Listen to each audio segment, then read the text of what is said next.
오늘 함께 나눌 말씀은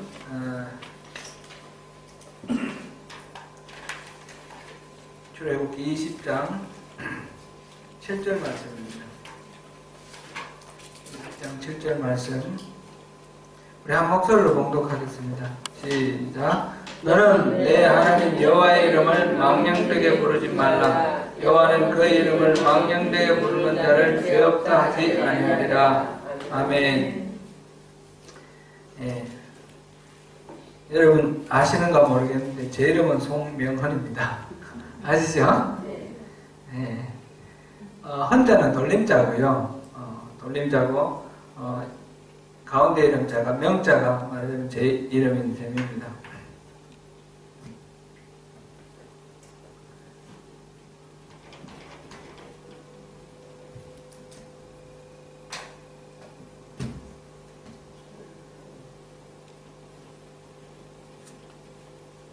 한자로 이제 우리 아버님이 이름을 지으셨는데 이 헌자가 법헌자고 명자가 밝을 명자죠. 아버님은 아마 이 헌자는 돌림자니까 명자에서 좀 밝게 살아라 그런 뜻으로 지었는지 모르겠습니다. 근데 헌자가 있고 명자가 있어서 저는 어릴 때부터 법을 밝히는 사람이 되라 그런 의미로 받아들여서 법관이 돼야 되겠다 그 생각을 했는데요. 지금 보니까 제가 목사가 됐는데 목사가 진리를 이렇게 전하는 그런 일이잖아요. 그런 직분이잖아요. 그러니까 말씀 그 이름대로 잘 됐구나 그런 생각도 해봅니다. 제 아들의 이름이 찬샘입니다. 찬샘인데 한자로 쓰자면 냉천입니다.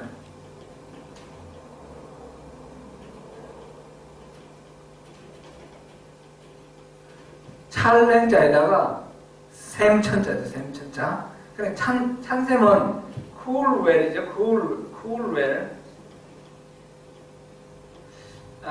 찬샘은 무슨 의미를 출생신고는 한글로만 했습니다. 근데 한자로 냉천인데 제가 그 신학을 공부한 기독교 대한감리회 소속 감리교 신학대학교 그것이 냉천동에 있습니다. 서울 냉천동. 그 냉천이 같은 뜻입니다. 찬샘이라는 뜻입니다.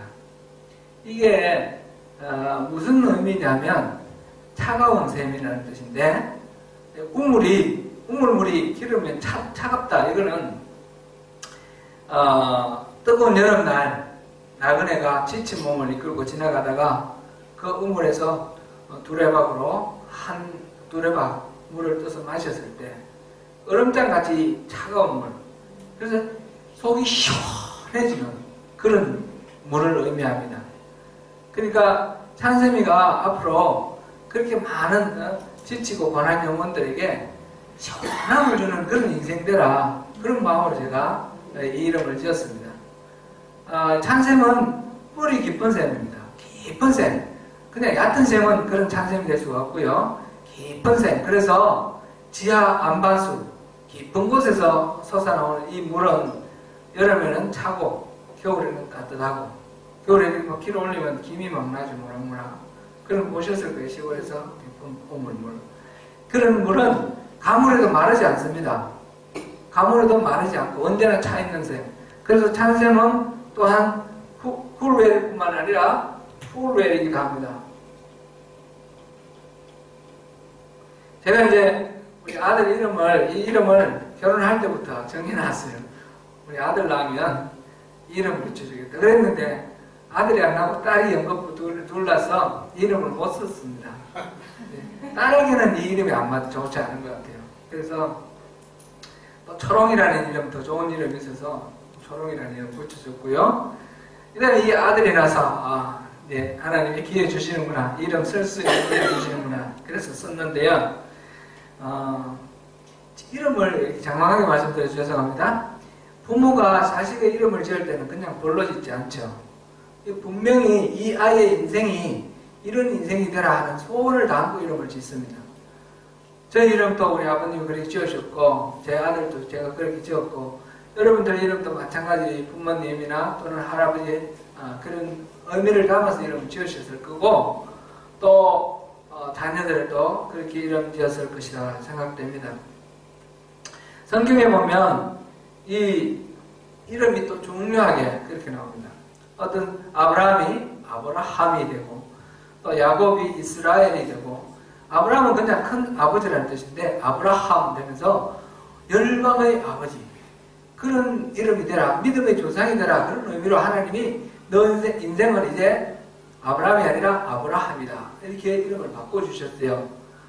야곱이라는 것은 그가 속였다, 그런 의미인데, 이 속이는 쟁이, 사기꾼이라는 그런 의미예요.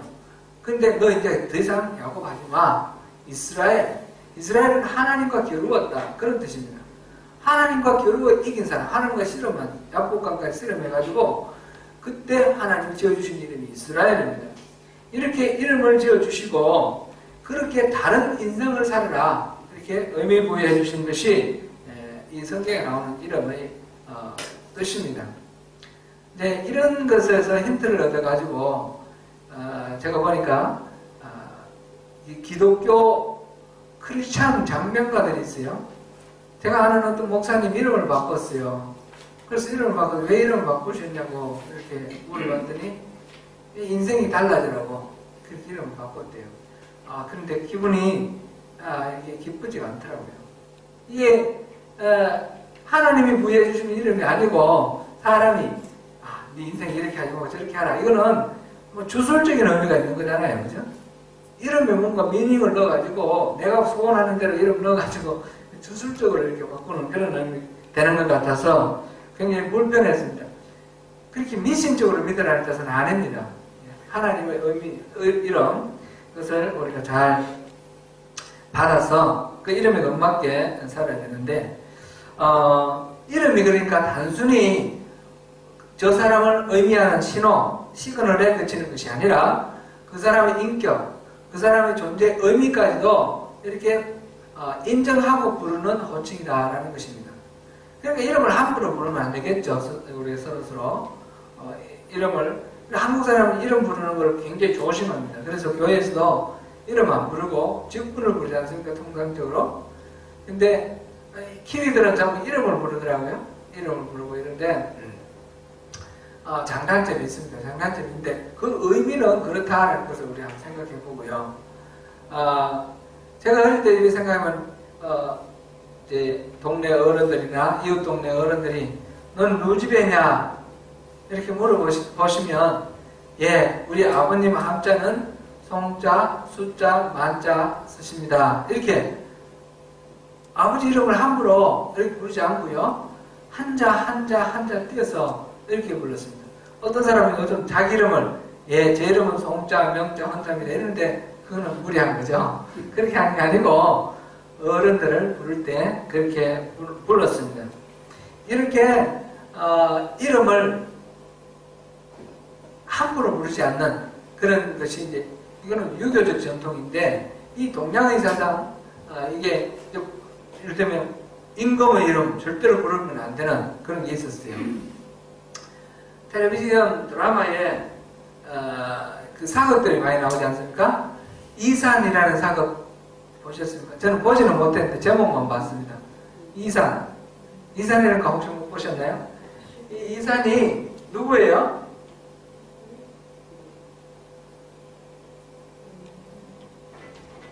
이산은 정조예요. 정조. 사도세자의 아들. 영조. 그 다음에 사도세자가 이제 죽었고, 영조 다음이 정조죠. 정조. 그래서 조선시대의 가장 위대한 왕이라 그러면 세종대왕을 치고, 세종대왕 다음으로 또 훌륭한 왕으로 정조를 이렇게 꼽습니다. 근데 이 정조 이름이 이산입니다. 이산. 이 산자가 성무로도 읽는데 원래는 산자인데 나중에 왕이 산으로 부르지 말고 성무로 읽어라. 그래서 이제 성무로 읽었습니다. 이 세종대왕 이름은 뭐예요? 세종대왕 이름도 전에 드라마에서 제가 봤습니다. 뿌리 깊은 나무가 그런 드라마를 했는데 한석규가 주인공 나오고 거기 보니까 이도 이렇게 임금 이름 한번 부르면 안 되는데 이도 너 이러면서 이제 반역자들이 말하는 그런 게 나오던데 이도 임금의 이름은 부르지 않는 것이 도장 또 잊어버렸네. 이도 이왕 쓰기 시작했으니까 써야 되겠죠.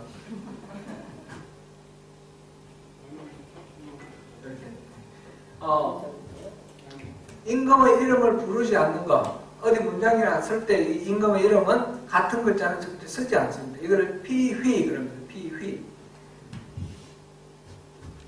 피휘라고 그러는데 피휘는 휘라는 말 자체가 끓인다는 뜻도 되는데 그래서 그냥 피휘라 그러고 휘라고 그러기도 하고요. 근데 원래의 말은 피휘입니다. 피휘인데 휘라는 이름이 임금의 이름을 휘라고도 그렇게 했습니다. 근데 임금의 이름을 부르는 것을 피하는 것을 피휘 이렇게도 하고 그 자체가 끓인다는 뜻도 있으니까 그냥 휘한다 이러면 이름을 부르지 않는 것을 휘한다 이렇게도 말을 합니다. 오늘 본문 보니까 10계명 중에 제 세 번째 계명인데 내 하나님 여호와의 이름을 망령되이 부르지 말라 이렇게 되어 있어요. 하나님 이름을 망령되이 부르지 말라. 이게 이제 좀 뭔가 좀 상통하는 것 같습니다. 똑같지는 않지만 이 히브리 사람들도 의식이 동양이기 때문에 동양의식이 있어서 이렇게 하나님 이름은 절대로 부르지 않는 그런 게 있었습니다. 하나님의 이름이 뭡니까? 하나님 이름? 여호와입니다. 하나님 이름이 여호와. 우리가 보통 하나님 하는 이 말은 하나님. 하늘님이 하느님 되고, 그게 이제 기독교, 개신교, 성경 번역하는 사람이 하나님으로 번역해서 하나님. 그래서 하나님하고 구별하는 사람도 있고, 같이 보는 사람도 있는데, 이제, 하나님, 여호와. 이렇게 할 때, 이 여호와는 고유명사입니다. 고유명사고, 이 하나님은 보통명사입니다. 보통명사. 예수 그리스도 할 때 예수는 고유명사이고 그리스도는 직분 이름이잖아요. 그죠? 직분 이름. 그런데 이것처럼 하나님 여호와 성경 창세기 1장부터 보면 이 하나님이 태초에 하나님이 천지를 창조하셨느니라 이렇게 나올 때 그때부터는 1장 쭉 나오고 2장 3절까지는 하나님이라고 나오고요. 그 다음부터는 여호와 하나님 이렇게 나옵니다. 그는 이제 하나님 부르는 이름이 달라요. 이 하나님은 히브리 말로 엘로힘이라고 합니다. 엘로힘. 그리고 여호와는 이제 여호와. 엘로힘이라는 말은 엘 또는 엘로힘 이 말은 하나님이라 신이라 그런 뜻입니다. 그래서 이 엘로힘은 이게 이제 복수형인데 원래는 엘이고요. 이거는 그 중근동 지방에 다른 나라에서도 이 엘이라는 이름을 하나님이라고 불렀습니다. 우리 동양에서는 하늘 천자 이거를 하느님이라고 이렇게 부르기도 하잖아요. 이거를 또 다르게 써서 상제 이렇게 해서 이 상제는 목황상제 할 때 상제는 하나님을 말하는 거잖아요.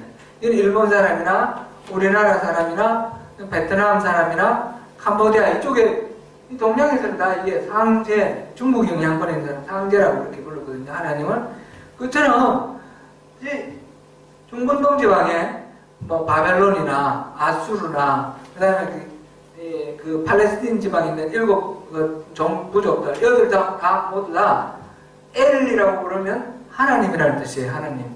신이라는 뜻이에요. 신이라는 뜻이고 여호와가 이스라엘 사람들이 진짜 신은 여호와 한 분뿐이다. 이렇게 말하는 고유명사 여호와예요. 이 여호와는 출애굽기 3장에 보니까 예수님 모세한테 하나님이 나타나셔서 모세가 물어봅니다. 내가 이스라엘 자손에게 가서 이르기를 너희의 조상 하나님이 나를 보냈다 하면 그들이 내게 묻기를 그의 이름이 무엇이냐 이렇게 물을 텐데 그때 내가 뭐라고 말할까요? 그랬더니 하나님이 대답한 말씀이 바로 영어로 보면 I am I 또는 I am who I am. 우리 이렇게 번역을 해서 우리 있잖아요. 이게 이제 우리 한국말로 하면 나는 스스로 있는 자다. 스스로 있는 자. 이렇게 말할 수 있죠. 이게 이 말의 의미가 이 바로 여호와라는 뜻이에요. 여호와. 당신의 이름이 뭡니까? 물었을 때 여호와 이렇게 말했어요. 근데 여호와라는 말의 뜻이 I am I. 나는 나다 이런 뜻이고 I am who I am. 나는 나다 이런 뜻입니다. 그래서 이거를 이제 의미를 이제 여러 가지 여기 포함된 의미를 우리가 살펴봤는데 나는 피조물이 아니고 창조주다. 나는 피조물이 아니다. 나는 나 스스로 있는 존재하는 자다. 그런 의미도 있고 나는 변함없는 불변은 영원히 불변하는 그런 존재다. 항상 현재형을 쓰기 때문에 불변의 존재다. 그런 뜻도 있고 그 다음에 나는 아브라함, 너희 조상 아브라함의 하나님, 이삭의 하나님, 야곱의 하나님 그렇게 소개를 해서 우리의 삶 속에 구체적으로 활동하시는 하나님, 삶에 개입하시는 하나님, 살아계신 하나님 그런 의미로 이 여호와 이렇게 의미를 그런 뜻이다 이렇게 됐습니다. 이 여호와라는 이 이름은 성경에 이렇게 기록되어 있어요.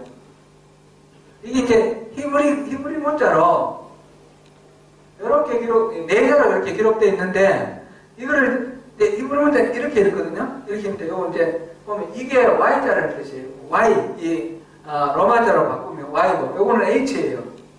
요거는 W예요. 요거는 H예요. H. 요 같은 글자가 그게 있죠, 그죠? 요건 H. 그리고 Y, H, W, H. 말하자면 이거는 모음이 없이 자음만 있는 거예요. 근데 이거를 어떻게 읽습니까? 이스라엘 사람들은 이 히브리 성경에서 읽을 때에 이 글자만 나오면 이거는 읽지 않았어요. 읽지 않고 이 글자를 발음하지 않고 그냥 아도나이는 주님이라는 뜻이에요. 이 글자 나오면 주님 이렇게 읽은 거예요. 우리 성경 보면 창세기 1장 한번 보십시오.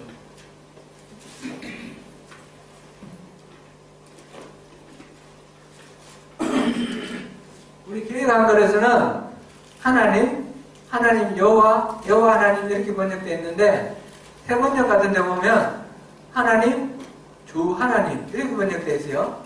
영어 성경에도 보면 하나님 이거는 가 여호와 하나님은 저호바 가 이렇게 되어 있고요. 킹 제임스 버전 같은 경우에 보면 Lord God 이렇게 되어 있어요. 그러니까 이 여호와라는 이름을 번역을 안 하고 그냥 Lord로 주로 이렇게 번역해 놓는 경우도 많이 있어요. 창세기 1장에 보면 1장 1절 쭉 나오는 말에 하나님이 이르시되 빛이 하나님 보시기에 좋았더라. 하나님이 빛과 어둠을 나누사 이렇게 되어 있죠. 이 하나님은 엘로힘이라는 단어를 번역해 놓은 거예요. 2장을 가보세요.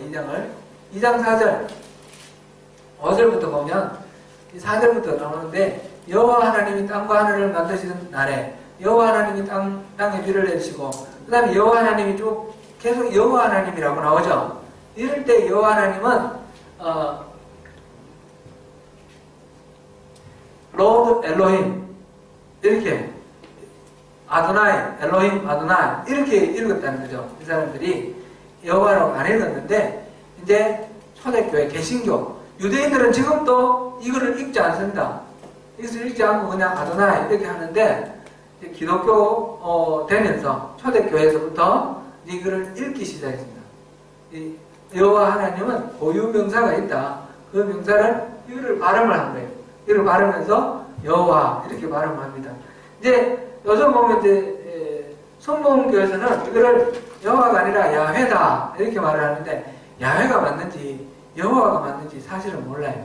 이건 안 읽었기 때문에 읽은 적이 없으니까 그냥 자음만 이렇게 해놓으니까 발음이 없는 거예요. 근데 편의상 이 발음을 나중에 이제 붙였는데, 모음을 붙였는데, 그거는 아도나이라는 말에 나오는 모음을 갖다 붙인 거예요.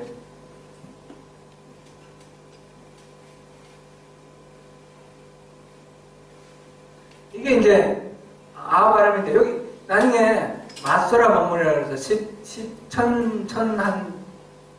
100년 정도 됐나요? 그러면 히브리 성경을 다시 정리를 할 때 그때 발음기호를 붙였어요. 발음기호를 붙였는데 이거를 이렇게 붙였어요. 이렇게 붙였는데 여기 이제 요거는 에 발음이고 요거는 아 발음이거든요. 요거는 오 발음이고 요것도 아 발음이에요. 요거를 그대로 여기다 갖다 붙인 거예요. 그래서 여기서 요걸 갖다 붙이면 야가 되고, 요거는 Y 발음이에요. Y니까 야가 되는 거고, 이제 요걸 붙여서 이렇게 하면 예가 되는 거예요. 그리고 요거는 H니까 H. 여기다 점 찍고 여기다 아 붙였어요. 이렇게 해가지고 예호와 또는 야호, 야훼 이렇게 발음을 하는 거예요. 그러니까 어느 게 진짜인지는 모르는 거예요. 진짜가 아니겠죠, 사실상 둘 다. 둘 다 아도나이라는 이 모음을 여기서 아, 오, 이게 아, 이걸 갖다 붙였거나 아니면 에, 오, 아를 갖다 붙였거나 그렇게 붙인 거기 때문에 사실은 그거는 정확한 발음이 아닌지 모르겠어요. 어쨌든 이런 이름은 부르지 않았습니다. 이름을 부르지 않았다. 마지막에 왕의 이름을 부르지 않은 것처럼 하나님의 이름을 부르지 않았습니다. 여기서 제3계명으로 내 하나님 여호와의 이름을 망령되게 부르지 말라 이렇게 말할 때 그 말의 이름이 이 이름을 부르지 말라 그런 뜻일까요?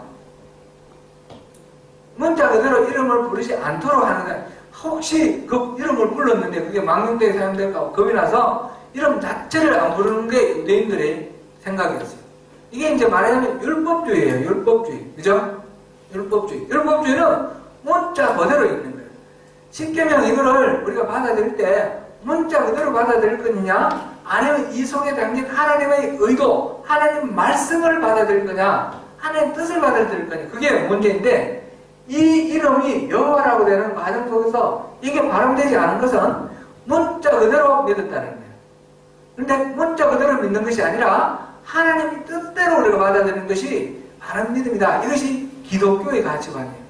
그래서 이거를 여호와라고 이름을 부르기 시작한 거예요. 그래서 성경에 여호와라고 번역되어 있고 또 우리도 일상적으로 여호와 하나님 이렇게 부릅니다. 유대인들은 여호와라는 이름 부르면 막 즐거움을 합니다. 그런 부르면 안 된다고.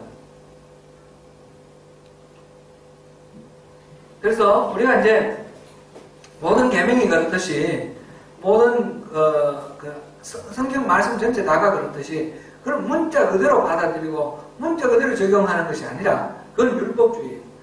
이 말씀을 주신 하나님의 의도가 무엇인가, 하나님의 뜻이 무엇인가, 그거를 우리가 분별을 해서 그것을 적용하는 것이 정말 중요합니다. 여기서 하나님의 이름을 망령되이 부르지 말라. 이 말, 하나님의 이름을 함부로 부르면 안 된다. 여기는 망령되이라는 말이 들어있는데 이 말하고 관계해서 우리가 좀 생각을 해봐야 될 것 같아요. 하나님의 이름 부르지 말라 이런 뜻은 아니니까 부르기는 부르되 망령되이 부르지 말라 그런 의미니까 망령되이라고 번역된 이 말의 의미는 크게 나눠서 한 3가지 정도 됩니다. 첫 번째로는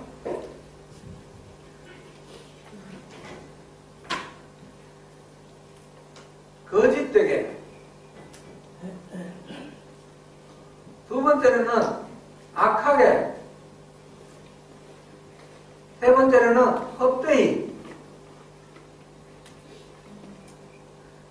이게 이제 가지고 있는 이 말의 의미입니다. 그래서 이 말의 의미가 전부 다가 실질적으로 우리가 이 적용을 해서 그런 의미로 우리가 하나님 이름을 불러서는 안 되겠다 하는 것을 생각해 볼 수 있겠습니다. 레위기 19장 12절 우리 잠깐 한번 찾아볼까요? 레위기 19장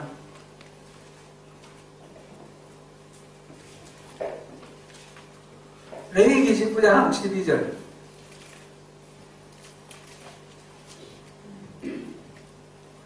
뭐라고 되어 있습니까? 같이 한번 읽겠습니다. 시작. 너희는 내 이름으로 거짓 맹세함으로 내 하나님의 이름을 욕되게 하지 말라. 나는 여호와이니라. 내 이름을 거짓되이, 거짓 맹세하는, 내 이름을 써서 거짓 맹세를 하지 말라. 그런 말씀을 하셔요. 이 말씀은 자기가 진실하다, 자기가 정당하다라는 걸 입증하기 위해서 하나님의 이름을 갖다 붙이는 그런 말은 하지 말라, 그런 것입니다. 우리가 그게 참이 아닌데도 불구하고 내 말을 믿게 하려고 하나님 이름으로 내가 맹세한다고 이렇게 말할 때가 있습니다. 근데 내가 어떤 맹세를 했는데 그것이 뒤집어질 수도 있잖아요. 그죠? 내가 불가피한 사정으로 그 맹세를 지키지 못할 경우도 있지 않습니까? 그러면 하나님 이름은 어떻게 되는 거죠? 그러니까 함부로 하나님 이름으로 거짓된 맹세를 하지 말라, 그런 말씀입니다.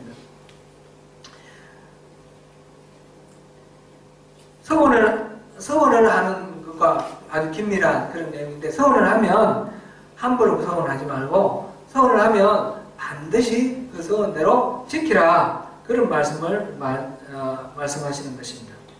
그 다음에 이제 그런 서원, 꼭 그런 것뿐 아니더라도 일상적으로 신앙생활 하면서 이 하나님 이름을 우리가 함부로 이렇게 덜먹일 때가 있습니다.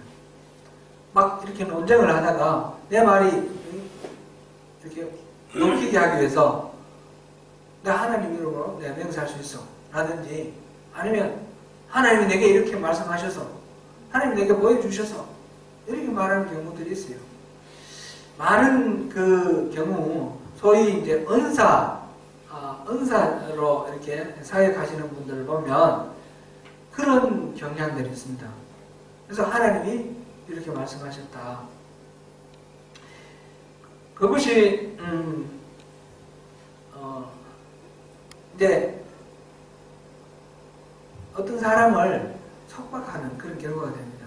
하나님 이렇게 말씀하셨으니까 너 내 말 들어, 이렇게 말하면 하나님 말씀하셨다는 데 대해서 하나님의 어떤 판단에 대해서 우리가 함부로 갖다 붙다 하기 어렵지 않습니까? 그러니까 하나님의 이름을 가지고 누군가를 억압하고 이렇게 속박하고 마음대로 내가 조종하고 싶을 때 하나님의 이름을 그렇게 들이미는 그런 경우들이 있습니다. 이거는 굉장히 사악한 짓이고 이건 나쁜 위험한 겁니다. 근데 이런 일이 우리 알게 모르게 나 자신의 정당성을 위해서 하나님을 붙이는 경우, 그런 경우 많이 있습니다. 이건 절대로 하지 말라, 그런 말씀입니다.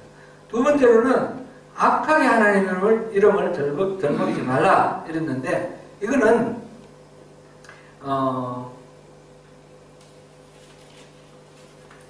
하나님의 이름을 저주하거나 누구를 저주하기 위해서나 아니면 하나님 직접 모독하는 상황에서 이렇게 이름을 거론하는 경우입니다. 레위기 24장에 보면 아버지가 이방인이고 아버지는 애굽인이고 어머니는 단지파 사람인 어떤 한 사람이 이제 싸움을 하다가 동료들과 싸움하다가 하나님을 욕한 사건이 있었습니다. 그래서 그 사람을 끌고 와서 모세 앞에 끌고 와서 이 사람은 어떻게 처벌할까요? 그랬을 때 모세가 하나님께 이제 기도를 했습니다. 기도를 했더니 하나님이 말씀하시기를 돌로 쳐 죽여라 그랬습니다. 하나님 이름을 대놓고 모독하는 겁니다. 모욕하는 겁니다. 이제 자세한 내용은 안 나와 있지만 아마 짐작 같은데 자기 아버지는 이집트 사람이고 싸움 상대는 이스라엘 사람이니까 너희 하나님, 너희 아버지가 믿는 그 하나님, 그 하나님 생각, 우리 아버지가 믿는 그 신이 생각, 이러면서 막 얘기를 했을 거예요. 하나님을 막 모독하는 얘기를 막 했어요. 그래서 하나님을 저주했기 때문에 돌로 쳐서 죽여라. 그런 판결이 나오는 그런 경우가 있습니다. 하나님의 이름을 가지고 이렇게 악한 의도로 사용하면 안 된다라는 것입니다. 또 누구를 얘기를 할 때 주님의 이름으로 저주한다. 이런 얘기가 있어요. 그죠? 그거는 너무너무 끔찍한 얘기예요. 그렇게 말하면 안 돼요. 이를테면 우리의 적이더라도 전쟁 당사 상대방이라도 그런 식으로 예수 이름으로 이렇게 저주하고 이렇게 하면 안 돼요. 이제 치유사에 가다 보면 이제 악한 영이 어떤 사람이 들어왔을 때에 이제 그 악한 영을 쫓아낸다고 예수 이름으로 막 저주하고 쫓아내는 경우가 있어요. 그런데 그게 악한 영에게 하는 저주인데 그거는 실질적으로는 그 사람이 듣고 있잖아요. 이게 큰 위험한 거예요. 그러니까 여러분들이 혹시 누가 아플 때에 이렇게 기도할 때 굉장히 조심하게 하십시오. 그게 상대에게 아픔이 공격이 되지 않고 상대에게 비수가 되지 않도록. 그래서 잘못하면 그 사람이 악한 영으로 이렇게 취부돼가지고 자기 속에 들어있는 악한 영에게 저주하는 말을 자기에게 하는 저주로 이렇게 받아들여서 그것 때문에 데미지를 입고 그것 때문에 믿음 떠나는 사람도 많이 있습니다. 그리고 절대로 그런 식으로 하지 말고 주님의 이름으로 잘 이렇게 권면을 하고 세우고 축사하는 거는 특별히 조심을 해서 이게 타겟이 그 영혼에게 미치지 않도록 그렇게 해야 됩니다. 이렇게 축사하는 경우도 그렇게 많이 있지만 그렇지 않은 경우도 일상적으로도 하나님을 이렇게 악한 용도로 사용하는 경우들이 많아요. 하나님 이름을 그렇게 사용하는 경우들이 많습니다. 우리 영어를 우리가 잘 안 쓰니까 모르는데 영어 쓰는 사람들이 들어보면 Jesus 이거는 예수님 이름을 가지고 욕할 때 많이 쓰죠. OMG, Oh my God, Oh my God라는 말, 그 감탄사, 하나님, 오 하나님 이 말을 욕으로 써요. 욕으로 나쁘게 사용해요. 이런 믿는 사람은 안 그러겠지만 믿지 않는 사람들 그렇게 일상적으로 쓰는데 굉장히 이게 나쁜 거예요.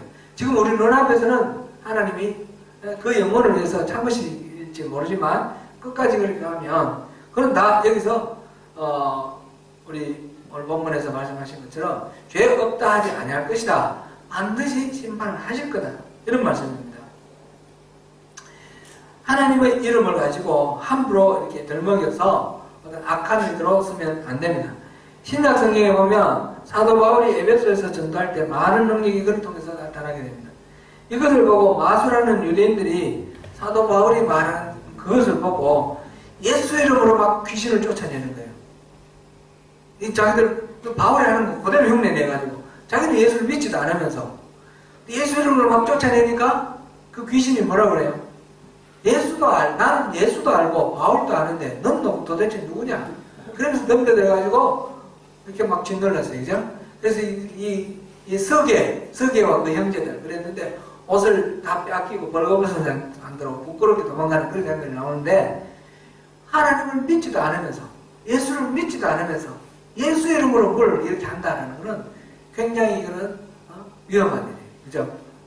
이거는 하나님께서 그냥 묵과하시지 아니하실 이게 망령되게 하는 이름을 부르는 겁니다. 우리가 정말 기도를 할 때 하나님을 믿음으로 우리가 기도해야 됩니다. 우리가 찬양을 할 때 참으로 하나님을 찬양함으로 그 하나님을 믿음으로 찬양을 해야 됩니다. 그냥 헛되게 그렇게 하면 안 됩니다. 이게 이제 세 번째로 들어오는 헛되이. 우리가 하나님 이름을 들먹이는 경우는 또 이게 안 되는 것입니다. 마태복음 7장 21절에 그 말씀 있죠? 나더러 주여 주여 하는 자마다 다 천국에 이르는 것이 아니다 하셨어요. 하나님 말씀대로 나를 보내신 자 하나님의 말씀대로 행하는 자라야지 천국에 간다 하셨습니다. 주여 주여 이름 부른다고 우리가 구원받는 것도 아니고 주여 주여 이름 부른다고 하나님의 그 지지를 받고 보호를 받는 것이 아닙니다. 주를 헛되이 부르는 것, 험하게 무의미하게 부르는 것 이런 것은 의미가 없습니다. 기도하고 예배를 드리지만 하나님을 믿지도 않고 하나님의 이름을 부르는 것 그것은 기도라고 할 수 없습니다. 주님께서 지적하시는 것은 하나님의 존재, 하나님의 인품, 하나님의 인격, 성격 그것을 있는 그대로 존중하고 믿고 높이는 그런 마음으로 주님의 이름을 부르라는 것입니다. 우리 주기도문의 시작이 어떻게 되죠? 하나님 계신 우리 아버지요 이름이 거룩히 여김을 받으시며 이름이 거룩히 여김을 받는다는 말은 이름만 거룩히 여김을 받는 그런 얘기가 아니죠? 그 이름을 쓰시는 하나님이 거룩히 여김을 받으신다는 것입니다. 그래서 우리가 뭔가 하나님 이름을 부를 때는 하나님 자신을 대하는 것입니다. 하나님과의 관계 그렇게 해야 됩니다. 은사를 받고 아까 우리 좀 앞에서도 봤듯이 주의 이름으로 이렇게 병을 고치고 주의 이름으로 귀신을 쫓아내는 그런 사역을 하는 경우일지라도 그것으로 모든 것이 다 정당화되는 것이 아닙니다. 여기서 마태복음에서 7장 21절에서 말씀하신 주여 주여 하는 자마다 다 천국에 가는 것이 아니라는 이 말씀이 그 주여 주여 합니다. 또 주님의 이름으로 내가 주님의 이름으로 병자를 고치고 귀신을 쫓아내었다 이렇게 말하는데 내가 도무지 너를 모른다 이렇게 말씀하셔요. 주님의 이름으로 무언가를 했다는 것 자체가 중요한 것이 아닙니다. 그 속에 얼마만큼 주님에 대한 신뢰가 들어있고 주님을 믿는 그런 전적인 신앙 이것이 들어있는가 그것이 중요한 것입니다. 그것 없이 그냥 주님의 이름 부르는 것은 아무런 의미가 없습니다. 예레미야서 23장 16절에서 17절을 한번 보겠습니다. 예레미야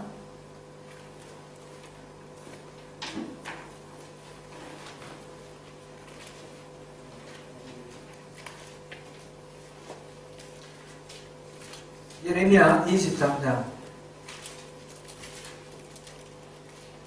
16절에서 17절 같이 한번 읽습니다.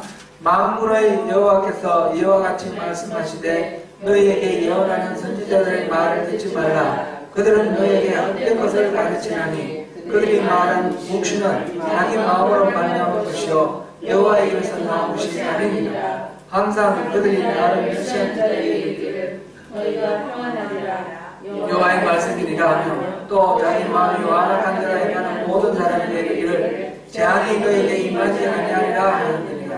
아멘. 예레미야서를 읽어보면 예레미야서는 유다가 멸망할 당시입니다. 유다가 멸망할 마지막 무렵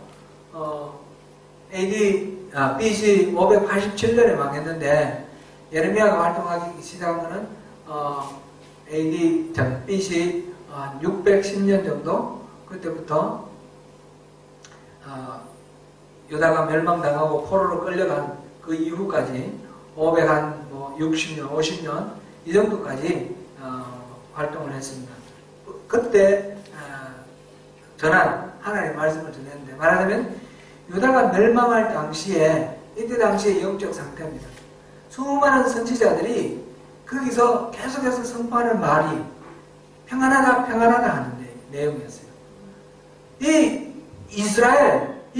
이스라엘은 하나님 선택한 백성이고 이 예루살렘 여기는 하나님의 집 성전이 있다. 그러니까 절대로 우리는 망하지 않는다. 150년 전에 아수르가 쳐들어왔을 때 어떻게 했냐. 아수르가 예루살렘을 포위를 했는데 18만 5천 명이 죽었잖아. 그래 죽고 우리는 보존됐잖아. 그러니까 우리는 절대로 망하지 않는다. 이게 모든 선지자들의 그 메시지 내용입니다.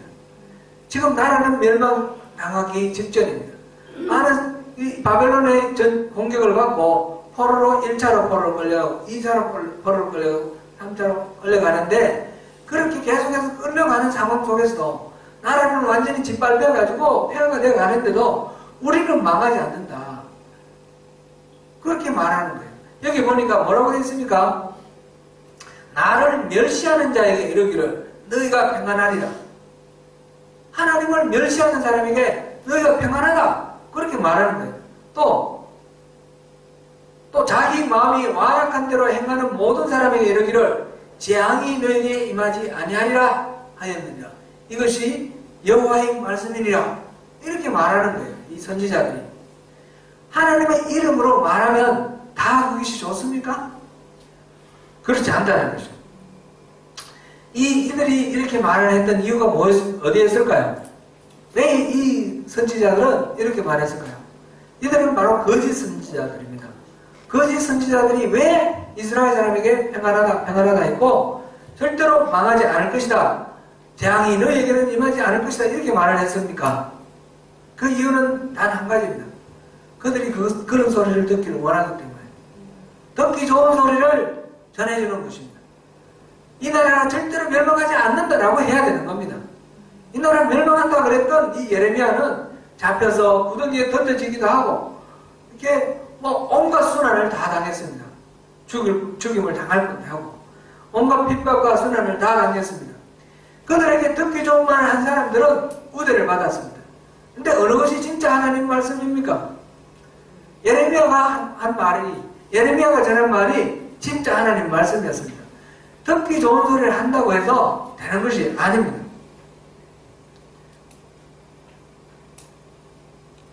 어느 날도 보면 하나님 말씀이라고 그러고 이렇게 선포되는 말씀 가운데 거짓된 예언이 많습니다. 무조건 당신은 사랑받기 위해 태어난 사람 이렇게 말하면 좋잖아요. 주님이 지켜주실 것입니다. 하나님 사랑하는 자는 절대로 멸망할 일이 없습니다. 이러면서 진짜로 하나님을 사랑하는 마음이 없고 정말 하나님을 공경하는 마음이 없이 자기의 만족을 위해서 하나님의 이름을 부르는 자들 앞에 평안하다 평안하다 이런 메시지가 오늘도 선포되고 있다는 것입니다. 우리는 듣기 좋은 소리를 듣기를 원합니다. 그러나 듣기 좋은 소리가 하나님의 음성이 아닙니다. 함부로 하나님의 이름을 들먹이면 안 됩니다. 하나님의 음성을 들었다라는 이야기는 참으로 의미로운 그런 소리입니다. 지금 한국교회 여러 가지 문제 얘기를 하고 있지만 수많은 문제들을 바라볼 때 과연 이 사람들이 하나님을 진정으로 믿을까? 진정으로 하나님을 인정을 할까? 그런 회의가 듭니다.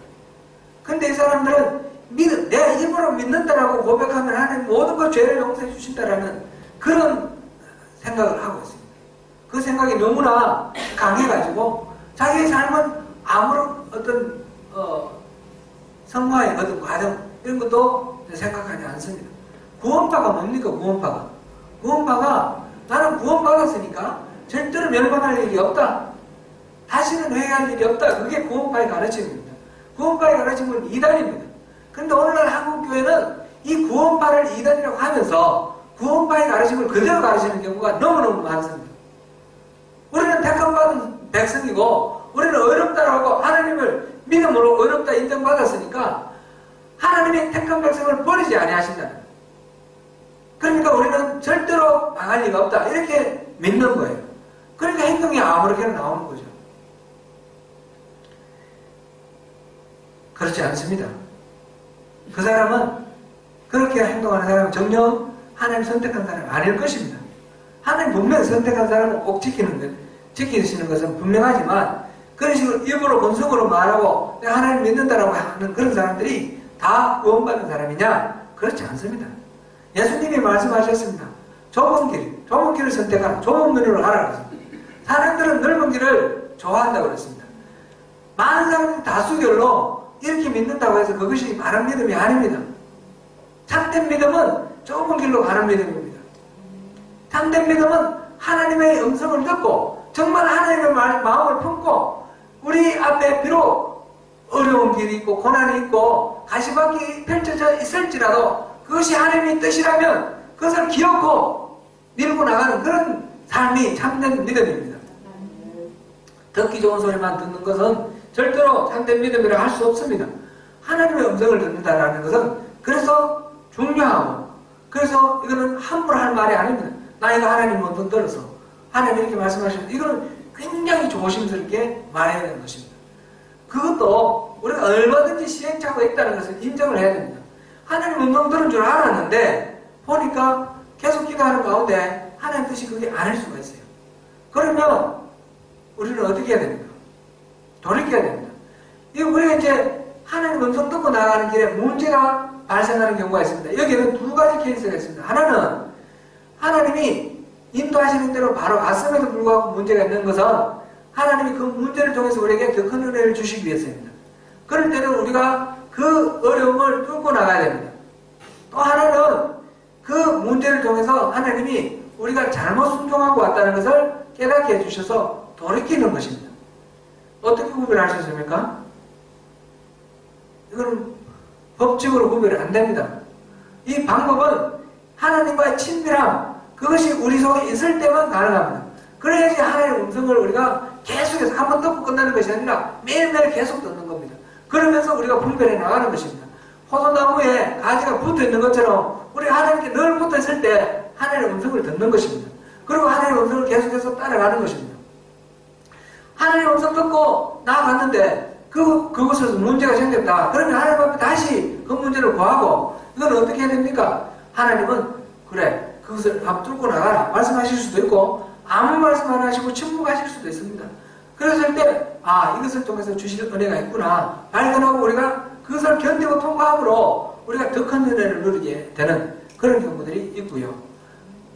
근데 이제 한번 하나님 음성 들었다라고 말을 했으니까 보니까 이거 아닌 것 같은데 하나님 뜻이 이거 아닌 것 같은데 내가 하나님 음성 들었다고 말했는데 이거 다시 돌이킬 수 있나? 그래서 그냥 밀고 가는 경우가 있어요. 이거는 정말 하나님 이름을 망령되이 부르는 거예요.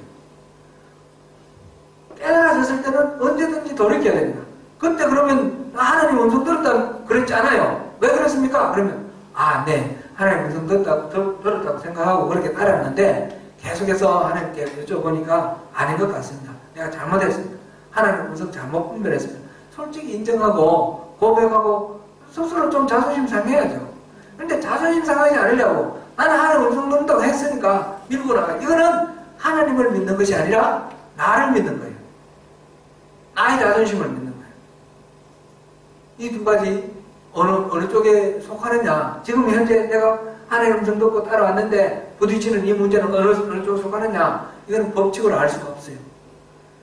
케이스 바이 케이스이고 하나님과의 친밀함을 이룬 자만이 알 수 있는 겁니다. 그러니까 우리에게 절대적으로 필요한 것은 이 성경을 통해서 뭔가 삶의 지혜를 배우고 법칙을 배우는 것이 아니라 하나님과의 가까워지는 것입니다. 하나님과의 친밀한 교제를 이루는 것이고 그래서 하나님의 이름을 항상 이렇게 헛되이 부르지 않도록 망령되이 부르지 않도록 우리가 이렇게 가야 되는 것입니다. 하나님의 이름을 망령되이 부르지 말라. 이 말은 부정적인 의미로 또 이렇게 거짓되게 악하게 헛되이 부르지 말라. 이 말도 포함하지만 보다 적극적인 의미로 하나님 이름을 제대로 불러라. 그런 의미도 포함되는 것입니다. 모든 계명에는 이런 두 가지 양면성을 다 포함하고 있습니다. 적극적인 의미로 하나님 이름을 참으로 거룩하게 불러라. 이 이름, 하나님 이름을 영광되게 부르는 그런 것도 우리에게 또 여기서 짚어볼 만한 중요한 일입니다. 하나님 이름을 거룩하게 부르라. 이 말은 하나님 이름을 이렇게 하나님 뭐 이렇게 신비한 음성을 가지고 부르라 이런 뜻이 아니죠. 하나님 이름 부르는 그러면 지저스라든지 OMG라든지 이런 식으로 우리 말로 하나님을 모독하는 그런 말 하지 말고 우리 하나님 영광스러운 하나님, 위대하신 하나님, 전능하신 하나님, 나의 모든 것들을 이루어주신 하나님, 치료자 되시는 하나님 이런 식으로 말로 무슨 하나님의 이름을 불러라 그런 의미가 아닙니다. 그런 것들은 부수적으로 따라오는 것이지만 참으로 하나님의 이름을 부르라는 것은 우리 말, 언어 생활을 얘기하는 것이 아니라 우리의 마음, 우리 자세, 우리 태도, 우리 신앙생활 전체를 얘기하는 것입니다. 우리 신앙생활 전체가 정말 우리 삶을 통해서 하나님 이름이 거룩해질 수 있도록 그렇게 살아라. 그것이 하나님의 이름을 거룩하게 부르라는 그런 의미가 되는 것입니다. 이사야 선지자가 이것을 지적했습니다. 이사야서 29장 13절 보시겠습니다.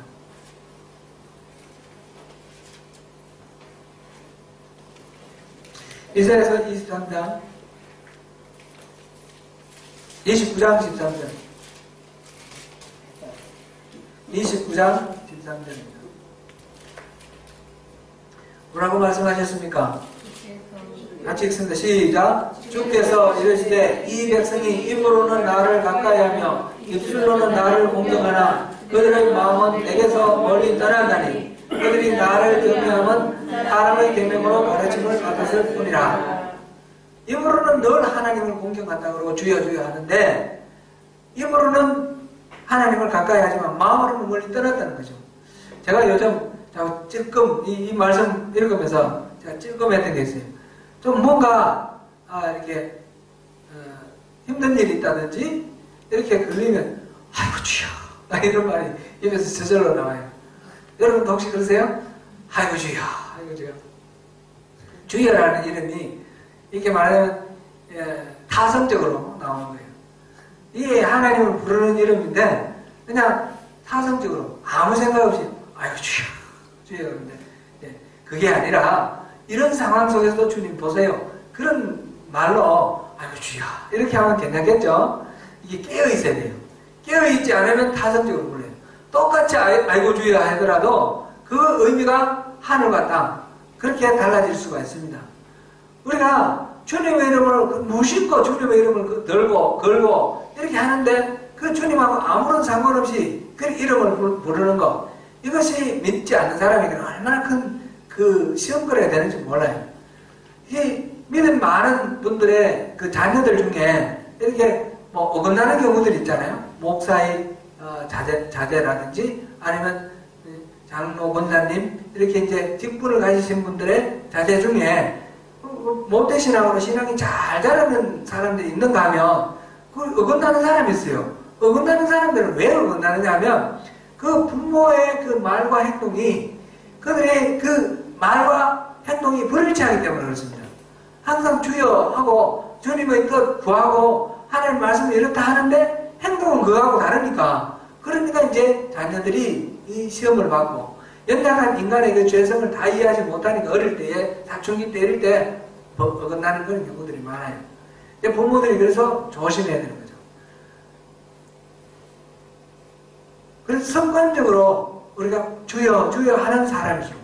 저같이 모르는 사이에 주여라는 말이 입에 나오는 사람일수록 깨어있어야 되는 거예요. 제가 원하든 원하지 않든 이 소리 듣잖아요. 다른 사람들이. 우리 자녀뿐 아니라 누구든지 다른 사람이 듣지 않습니까?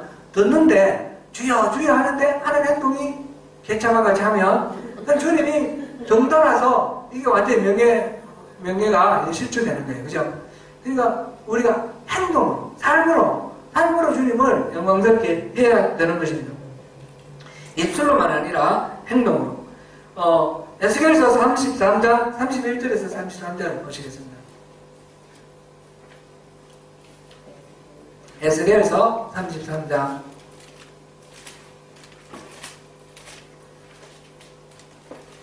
31절에서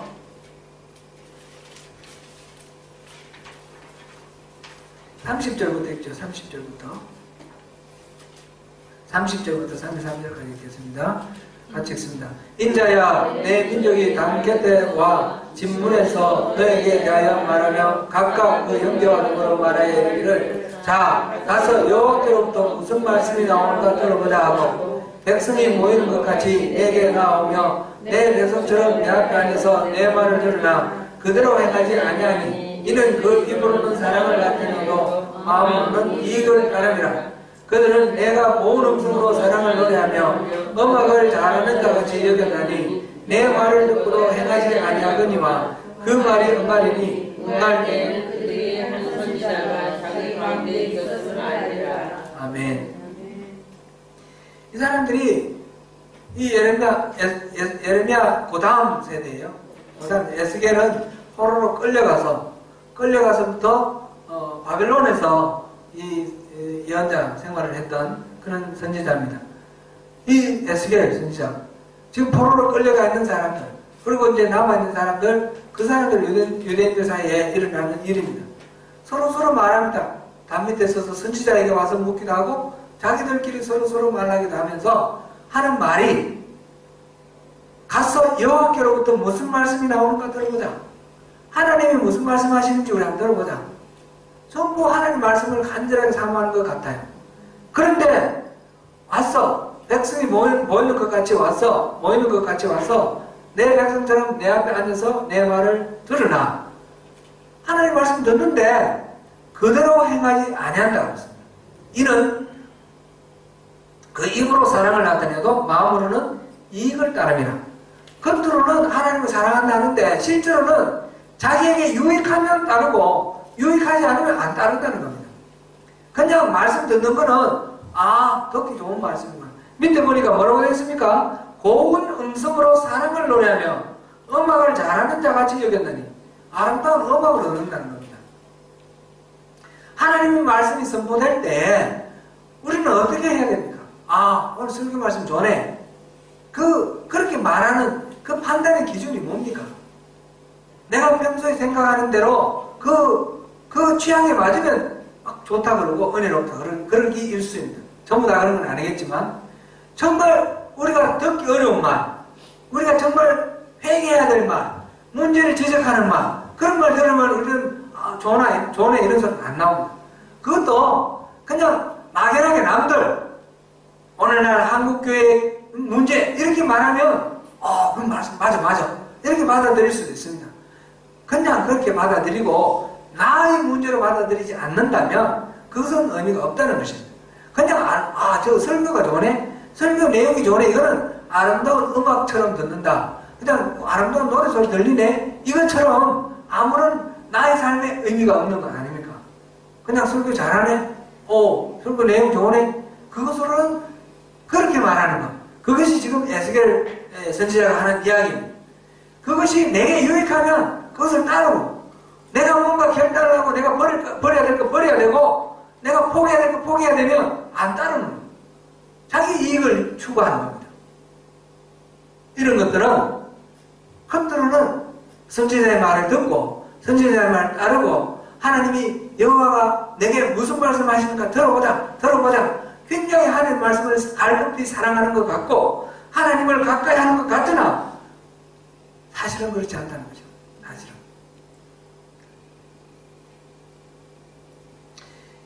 이 이야기가 옛날 이야기가 아닙니다. 무서울 정도로 오늘날 우리 자신 혹은 우리 주변에서 우리가 흔히 볼 수 있는 그런 이야기입니다. 저를 포함해서 여러분은 하나님의 말씀을 어떤 태도로 듣습니까? 어떤 태도로 받습니까? 말씀 좋다 하면서도 그냥 그 말씀을 귀로만 인조해야 하는 그런 수준으로 가는 것 아닌가? 한번 돌아볼 필요가 있습니다. 아니면 그것을 그냥 목사의 말을 듣고 목사의 주관으로 생각하고 듣기 싫은 말 하면 날 공격하는구나 그렇게 치부해버리고 목사의 철학으로 그렇게 생각해버리고 넘어가는 거 아닌가?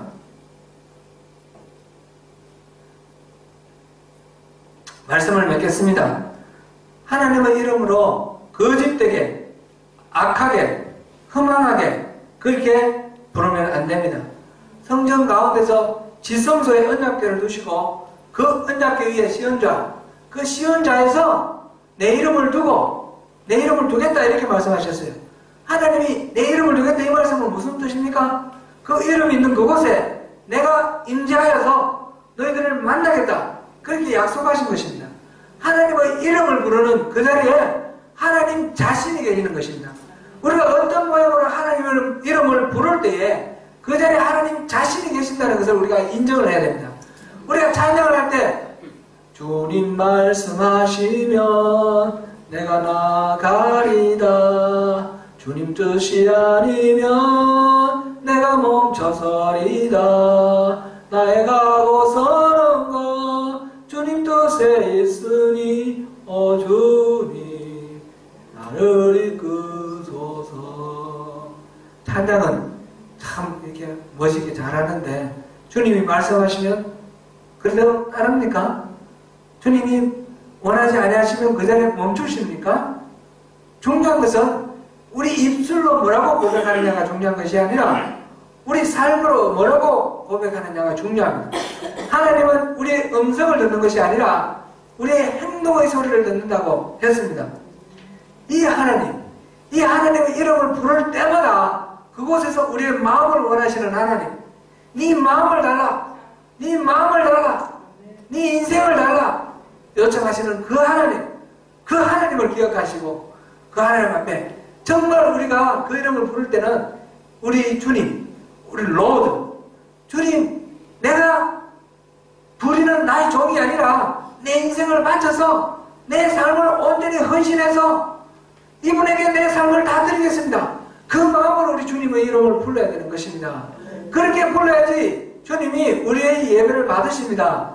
우리 찬양이나 우리 기도나 우리 예배나 우리 삶의 여러 곳에서 일어나는 모든 행동 속에서 주님께 드려지는 거룩한 산제사, 우리 삶의 제사를 주님은 그렇게 기쁘게 받으십니다. 우리의 마음을 보시고 우리 참된 헌신을 보시고 주님이 우리를 받으실 것입니다. 우리가 주의 이름을 부르는 그 모든 곳에 살아계신 하나님이 계시다는 것을 우리가 인정을 하시고 그 하나님을 만나시고 그 하나님을 진정으로 인정하시고 존중하시는 가운데 그 하나님 앞에 예배하시는 우리 매일매일의 삶이 되시기를 축원합니다. 기도하겠습니다.